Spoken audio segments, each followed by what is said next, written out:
चलिए दोस्तों, एक मैथ्स की इस प्रॉब्लम को सॉल्व करते हैं। ये एक एवरेज की प्रॉब्लम है जिसमें 3 क्रमागत पूर्णांक संख्याएं दे रखी हैं और ये कह रखा है कि उनका योग जो है वो 1350 है, उनका सम 1350 है। तो सबसे छोटी तथा सबसे बड़ी संख्या का योग पूछ रहा है। सबसे छोटी और सबसे बड़ी संख्याओं का योग पूछ रहा है। इसका मतलब अल्टीमेटली ये है कि हमें सबसे छोटी संख्या पता होनी चाहिए। तो इसके दो मेथड है, एक तो पूरा कन्वेंशनल मेथड है और दूसरा शॉर्टकट है। इस तरह के क्वेश्चन एसएससी पूछ लेती है। बहुत हल्का क्वेश्चन है, मामूली सा क्वेश्चन है, बहुत कम टाइम लगता है इसको सोल्व करने के लिए। पहले इसकी अप्रोच क्या होगी? अप्रोच 1 जो होगी इसकी ये होगी कि आप संख्या मान लीजिए कि x है। अब कह रखा है 3 क्रमागत पूर्णांक संख्या है, तो क्रमागत की बात कर रहा है तो इससे अगली संख्या जो हो जाएगी वो हो जाएगी x+1 और उससे अगली संख्या हो जाएगी x+2। आप जो भी संख्या मानोगे उसमें एक ऐड होता चला जाएगा, वो तुम्हारी कंसेक्यूटिव नंबर्स आते रहेंगे। और यहाँ इंटीजर की वैल्यू कह रखा है कि जितनी भी तुम्हारी नंबर्स है वो सब इंटीजर हैं। तो मैंने ये इंटीजर मान रखा है x, तो ये भी इंटीजर होगा और ये भी इंटीजर होगा। एक मेथड ये है कि आप x मान लीजिए इंटीजर वैल्यू, और वो कह रखा है तीनों ही कंसेक्यूटिव नंबर का जो समेशन है वो 1350 है। तो आप इनको सम कर दीजिए, आप इनका सम कर दीजिए, तीनों संख्याओं का इन तीनों का सम कर दिया, ये है 1350। इस तरह से आप x की वैल्यू फाइंड आउट कर सकते हो। x की वैल्यू फाइंड आउट करने के बाद x की वैल्यू फाइंड आउट कर ली, उसके बाद आप यहाँ x की वैल्यू रखोगे, यहाँ x की वैल्यू रखोगे, यहाँ x की वैल्यू रखोगे।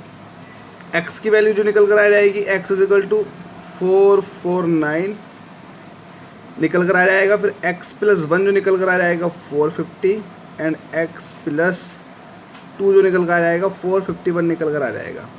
और वो पूछ रहा है सबसे छोटी तथा सबसे बड़ी संख्या, सबसे छोटी तथा सबसे बड़ी संख्याओं का योग। देन सबसे छोटी और सबसे छोटी संख्या हो गई हमारी ये, एंड सबसे बड़ी संख्या हो गई ये। इन दोनों का सम क्या होगा? तो इन दोनों का सम कर दीजिए। x+2 का सम करोगे 449 में 451 जोड़ोगे तो आपका 900 आ जाएगा। तो इसका आंसर 900 है। लेकिन ये मेथड थोड़ा कन्वेंशनल मेथड है, इसको सोल्व करने के लिए थोड़ा वक्त लग जाएगा। तो मैं आपको रिकमेंड करूँगा कि आप इस तरह से ना करें। जब 3 या फिर 5 या फिर 7 मतलब ओड नंबर्स दे रखे हैं और उनके सम की बात चल रही हो कुछ इस तरह से, तो इसका सबसे अच्छा तरीका ये होता है कि ओड संख्याएं अगर कंसेक्यूटिव होती हैं, ओड संख्याएं अगर कंसेक्यूटिव होती हैं तो इन तीनों संख्याओं का एवरेज जो होता है वो मिड वाली संख्या होती है। इन तीनों संख्याओं का एवरेज जो होता है वो मिड वाली संख्या होती है। ये कंसेक्यूटिव का कॉन्सेप्ट है, कंसेक्यूटिव ऑड नंबर्स का कॉन्सेप्ट है। अगर विषम संख्याएं आपके पास तो इन तीनों संख्याओं का जो एवरेज होता है वो मिड वाला होता है अगर ये कॉन्सेक्यूटिव हैं। अगर ये क्रमागत हैं, मतलब क्रमागत का मतलब 1 2 3 4 मतलब डिफरेंस जो है कॉमन है, उसी को क्रमागत बोलते हैं। इसी में हम वही अप्रोच यूज़ करेंगे।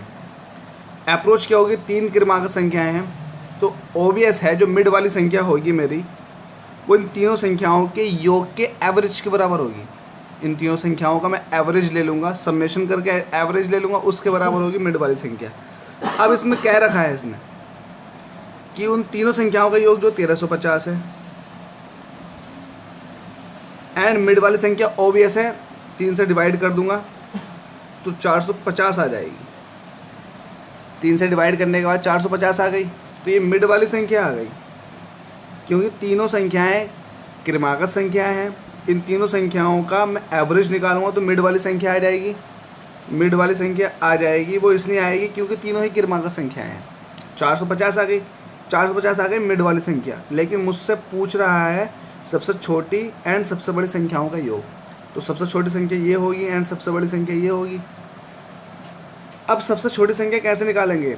जाहिर सी बात है ये क्रमागत संख्या है।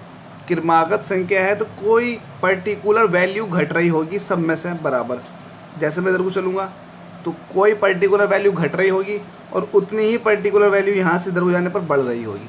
तो ये मान लेता हूँ मैं कि ये वैल्यू जो है 1 है, मतलब इन संख्याओं का डिफरेंस कॉन्सेक्यूटिव नंबर है तो इन संख्याओं का डिफरेंस जो है डिफरेंस 1 है।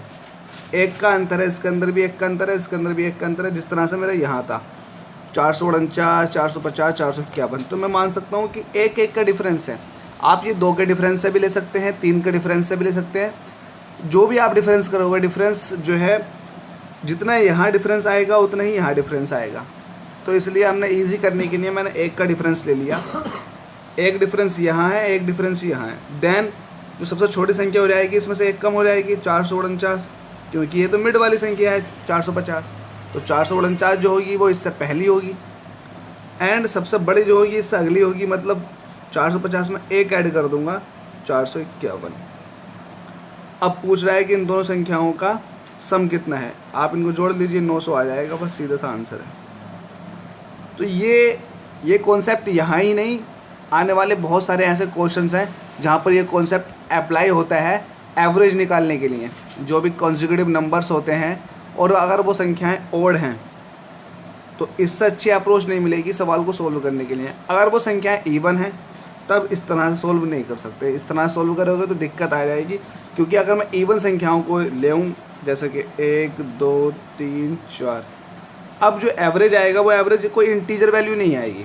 एवरेज यहाँ लाई करेगा लेकिन वो इंटीजर वैल्यू नहीं होगी, पूर्णांक नहीं होगा, इसलिए दिक्कत आ जाएगी। और हमें पूर्णांक लेकर ही चलना है। तो पूर्णांक जो आता है एवरेज निकालने के लिए, कॉन्जिक्यूटिव नंबर्स वो ऑड होने चाहिए, विषम होने चाहिए, तभी बीच की संख्या आएगी जो कि पूर्णांक होगी। तो ये एक छोटा सा कॉन्सेप्ट था। क्वेश्चन इतना खास नहीं है लेकिन ये अप्रोच खास है। इसको आप अच्छे से देखें, समझें। Thank you so much.